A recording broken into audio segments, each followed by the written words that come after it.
हरे कृष्णा, राधे राधे। आज से हम सभी रामायण के अमर पात्रों में से एक कर्तव्यनिष्ठ श्री लक्ष्मण जी के चरित्र का श्रवण करेंगे। आज का प्रसंग है दशरथ पुत्रों का जन्म। इक्ष्वाकु वंशी महाराजा दशरथ बड़े उदार और सत्य प्रतिज्ञ थे। अयोध्या उनकी राजधानी थी। समस्त लोकों में विख्यात इस पुरी को स्वयं महाराज मनु ने बनवाया था और बसाया था। 12 योजन लंबी और 3 योजन चौड़ी इस महापुरी की शोभा देवराज इंद्र की अमरावती के समान थी। बड़े बड़े फाटक, भीतर अलग अलग बाजार, कला निपुण शिल्पी और कर्मकार तथा सुख वैभव संपन्न प्रजा, यहाँ के पूर्ववासी, रतन जड़ित महल, सभी इस पुरी की शोभा बढ़ाने वाले थे। इस नगरी में चारों ओर उद्यान और आम के बगीचे थे। इसी में महाराजा दशरथ अपनी प्रजा का पालन करते हुए निवास करते थे। नगर और जनपद की प्रजा उनसे बहुत प्रेम रखती थी। मनुष्य होकर भी वे महर्षियों के समान दिव्य गुण संपन्न राज ऋषि थे। बलवान, शत्रुहीन तथा इंद्र विजयी थे। 10,000 महारथियों के साथ अकेले ही युद्ध करने में समर्थ महाराजा दशरथ अपने समय के अतिरथी थे। कितना कुछ था अयोध्या में। कहीं भी कोई कृपण, क्रूर, मूर्ख या नास्तिक देखने को नहीं मिलता था। सभी स्त्री पुरुष धर्मशील और सदाचार की दृष्टि से संयमी और प्रसन्न रहने वाले थे। कोई ऐसा नहीं था अयोध्या में जो यज्ञ हवन न करता हो या अपने कर्तव्य में प्रवीण न हो। सब कुछ होने पर भी महाराज दशरथ सदैव चिंताकुल रहते थे। उनका एक ही संकट था कि उनके यहाँ कोई पुत्र नहीं था। एक कन्या थी, शांता। उसका उन्होंने विवाह कर दिया था। पुत्र का अभाव ही महाराज के लिए सबसे बड़े दुख का कारण था, क्योंकि वंश को चलाने वाला यदि कोई पुत्र न हुआ तो वे क्या करेंगे। यही सोचते सोचते अपने उद्यान में बैठे हुए वे विचार मग्न थे। तभी उन्हें यह विचार आया क्यों न पुत्र प्राप्ति के लिए अश्वमेध यज्ञ किया जाए। महाराज के मन में जब यह विचार कौंधा तो उन्होंने अपने विद्वान मंत्रियों से इसके लिए परामर्श किया। यज्ञ वामदेव, जाबाली, कश्यप, कुल पुरोहित वशिष्ठ आदि को आमंत्रित करके महाराज दशरथ ने उनसे निवेदन किया, मैं पुत्र के लिए सदैव चिंतित रहता हूँ। यही कारण है कि राज कार्य में व्यस्त रहते हुए भी मेरा मन नहीं लगता। मुझे इसमें सुख का अनुभव नहीं होता। इसलिए मेरा यह विचार है कि पुत्र प्राप्ति के लिए अश्वमेध यज्ञ का अनुष्ठान करूं, ताकि मुझे मेरी इच्छा के अनुकूल वस्तु प्राप्त हो सके। महर्षि वशिष्ठ आदि सभी ब्राह्मणों ने बहुत उत्तम कहकर उन्हें प्रोत्साहित किया और बोले, इसके लिए यज्ञ सामग्री का संग्रह किया जाए और भूमंडल में भ्रमण के लिए अश्व घोड़ा दौड़ छोड़ा जाए। सरयू नदी के तट पर विशाल प्रांगण में यज्ञ भूमि बनाई जाए। इससे जो यज्ञ संपन्न होगा अवश्य ही तुम्हें इच्छा के अनुरूप वर प्राप्त होगा। यह तो बहुत अच्छी बात है कि पुत्र प्राप्ति के लिए तुम्हारे मन में ऐसी धार्मिक बुद्धि का उदय हुआ है। वशिष्ठ का यह कथन सुनकर दशरथ बहुत प्रसन्न हुए और उन्हें विश्वास हुआ कि अपने विचार से वे सही दिशा की ओर अग्रसर हो रहे हैं।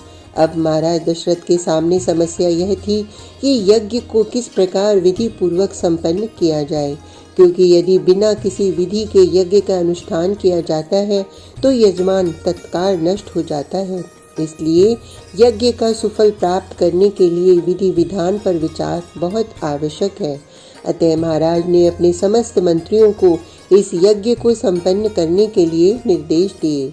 इसके बाद महाराज ब्राह्मणों और मंत्रियों से विदा लेकर अपने निवास में पहुंचे। सर्वप्रथम वे कौशल्या के पास गए। धीर गंभीर कौशल्या ने महाराज के मुख पर मिली जुली भाव लहरी देखी। वे प्रसन्न भी थे और चिंतित भी। आज महाराज चिंता और प्रसन्नता के बीच कैसे विचित्र हिंडोले में झूल रहे हैं।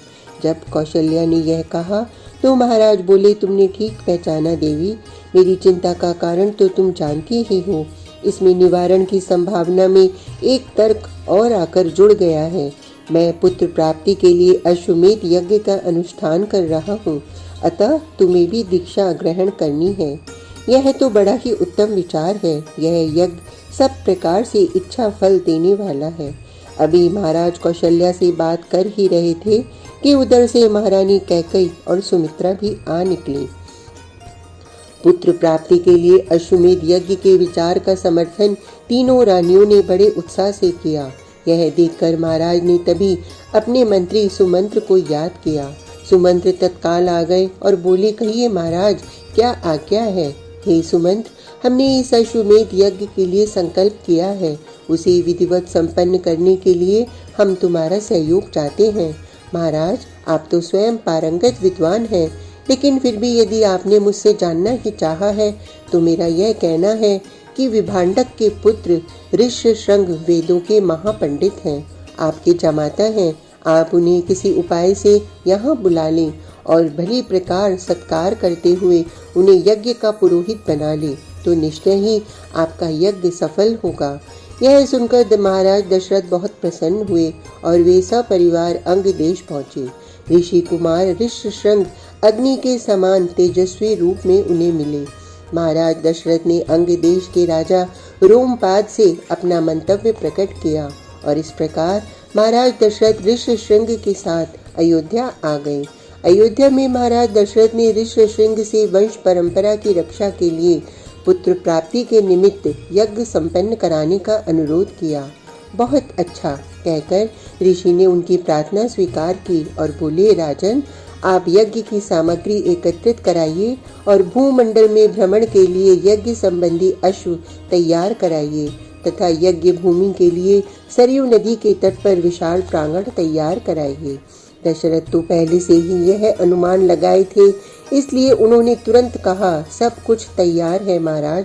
वेद विद्या के पारंगत ब्राह्मणों को आमंत्रित कर लिया गया। महाराज दशरथ ने सबका विधिवत पूजन किया और निवेदन किया, महर्षियों, मैं सदैव पुत्र के लिए दुखी रहता हूँ। मेरे वंश को चलाने वाला मेरा उत्तराधिकारी कोई नहीं, अतः मैंने अश्वमेध यज्ञ का संकल्प किया है। कृपया इस यज्ञ को विधिवत संपन्न कराने की कृपा करें। मुझे विश्वास है कि ऋषि पुत्र ऋष्यशृंग के प्रभाव से मेरी सभी कामनाएं पूरी होंगी। कुछ ही देर में ये सब लोग सरयू के तट पर पहुंच गए। यज्ञ भूमि में महाराज दशरथ ने विधि विधान से यज्ञ अश्व का तिलक किया। उसे कुशल रक्षकों के साथ भूमंडल भ्रमण के लिए भेज दिया और उसके आने तक अग्निहोत्र का कार्य प्रारंभ कर दिया। महाराज दशरथ अश्वमेध यज्ञ कर रहे हैं, इस प्रकार के आमंत्रण पत्र सभी पड़ोसी मित्र राष्ट्रों को भेज दिए गए। काशी नरेश, कैकई नरेश, अंगराज, महाराज रोमपाद, मगधराज प्राप्तिज्ञ, कौशल राज भानुमान के साथ साथ सिंधु और सौराष्ट्र के राजागण, दक्षिण भारत के समस्त नरेश आदि को विधिवत सम्मान पूर्वक आमंत्रित किया गया। विशेष राजाओं को स्वयं सुमंत्र बुलाने गए। शेष को बड़े बड़े दूतों द्वारा बुलवाया गया। धीरे धीरे राजा लोग महाराज दशरथ के लिए बड़ी बड़ी भेंट लेकर आने लगे। इस तरह वर्ष पूरा होते होते यज्ञ पूर्णाहुति की ओर आ गया और यज्ञ अश्व भूमंडल का भ्रमण करके लौट आया। अश्वमेध यज्ञ विधिवत संपन्न हुआ। उन्होंने ऋत्विजों को सारी पृथ्वी दान कर दी। महाराज, अकेले आप ही इस संपूर्ण पृथ्वी की रक्षा करने वाले हैं। हम इस पृथ्वी को दान में लेकर क्या करेंगे? हमें तो आप मणि, रत्न, स्वर्ण अथवा गौ ही दक्षिणा रूप में दे दें। यह देखकर महाराज दशरथ ने उन सभी ऋषियों को न्याय पूर्वक दक्षिणा देकर प्रसन्न किया। यज्ञ की समाप्ति पर महाराज दशरथ ने ऋष्यशृंग से निवेदन किया, हे देव, जब आप कृपा कुछ परंपरा को बढ़ाने वाला यज्ञ भी संपन्न कराएं। इस पर ऋष्यशृंग ने उनसे कहा, हे राजन, आपके कुल के भार को वहन करने के लिए आपके यहाँ 4 समर्थ पुत्र उत्पन्न होंगे और मैं आपके पुत्र की प्राप्ति के लिए अथर्व वेद के मंत्रों से पुत्रेष्टि यज्ञ करूंगा। और मुनि ने यज्ञ आरंभ कर दिया। एक ओर महाराज दशरथ ने यहाँ पुत्रेष्टि यज्ञ होने लगा, दूसरी ओर उस यज्ञ सभा में सभी की दृष्टि से अदृश्य रहते हुए उपस्थित देवगण चिंतित होकर ब्रह्मा जी से विचार करने लगे। देवगण जानते थे कि स्वयं ब्रह्मा ने राक्षस रावण को मनुष्य को छोड़कर शेष सभी से अमर्त्य होने का वरदान दिया है, जिसके कारण वह अहंकारी और दंभी देवराज इंद्र को भी परास्त करने की अभिलाषा रखता है। यह सबका अपमान करता है, सूर्य और वातु भी उसका कुछ नहीं बिगाड़ सकते। ब्रह्मा जी ने कहा, हे देवगणों, तुम स्वयं मानते हो कि वह मनुष्य के हाथों मारा जाएगा, फिर भी चिंता कर रहे हो। कोई न कोई मनुष्य अवश्य ही उसके पराभव का कारण बनेगा। अभी देवगण परस्पर बातचीत कर ही रहे थे कि तभी गरुड़ पर सवार स्वयं विष्णु शंख चक्र गदा और पीताम्बर धारण किए वहां उपस्थित हो गए। सभी देवों ने विष्णु से निवेदन करते हुए कहा, हे देव, तीनों लोकों के हित की कामना के लिए हम सबका विचार है कि इस समय जबकि महाराज दशरथ पुत्रेष्टि यज्ञ कर रहे हैं, उनके यहाँ ही श्री और कीर्ति के समान उनकी 3 देवियां कौशल्या, कैकेयी और सुमित्रा हैं। आप इन तीनों रानियों के गर्भ से पुत्र रूप में अवतार ग्रहण करके मनुष्य रूप में प्रकट होकर रावण के वध का कारण बनिए। इस समय आप ही हमारी परम गति हैं, क्योंकि ब्रह्मा जी के द्वारा दिए गए वरदान के अनुसार मनुष्य ही रावण के वध का कारण बन सकता है। विष्णु ने मुस्कुराते हुए और ब्रह्मा जी की ओर देखते हुए कहा, हे आदिदेव, वरदान आप देते हैं और निवारण का दायित्व मुझ पर छोड़ते हैं, जैसी आपकी माया। और यह कहते हुए विष्णु अंतर्ध्यान हो गए। तभी ऋषि श्रृंग ने यज्ञ की समाप्ति पर जैसे ही अंतिम आहुति दी, अग्निकुंड से एक खीर पात्र प्रकट हुआ। यह देखते ही चारों ओर प्रसन्नता की लहर दौड़ गई। ऋषि श्रृंग ने वह पात्र लेकर महाराज से कहा, लीजिए महाराज, यह पात्र, इसमें जो पदार्थ है इसे अपनी योग्य पत्नियों को दीजिए, आपको अवश्य पुत्र प्राप्त होगा। महाराज दशरथ ने मुनि को विधिवत प्रणाम करते हुए वह पात्र ले लिया और अपनी महारानियों को दे दिया। खीर का एक भाग कौशल्या को और दूसरा भाग रानी कैकेयी को दिया। कौशल्या और कैकेयी ने अपनी खीर का आधा आधा भाग रानी सुमित्रा को अर्पित किया। फलस्वरूप कौशल्या ने राम को, कैकेयी ने भरत को और सुमित्रा ने लक्ष्मण और शत्रुघ्न को जन्म दिया।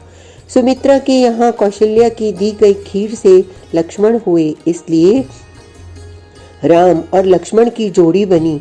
कैकेयी द्वारा दी गई खीर से सुमित्रा ने शत्रुघ्न को जन्म दिया, इसलिए भरत और शत्रुघ्न की जोड़ी बनी। इस तरह महाराज के यहाँ पुत्रेष्टि यज्ञ के प्रसाद से राम, लक्ष्मण, भरत, शत्रुघ्न 4 पुत्र उत्पन्न हुए। आज का प्रसंग इतना ही। कल तक के लिए हरे कृष्णा, राधे राधे।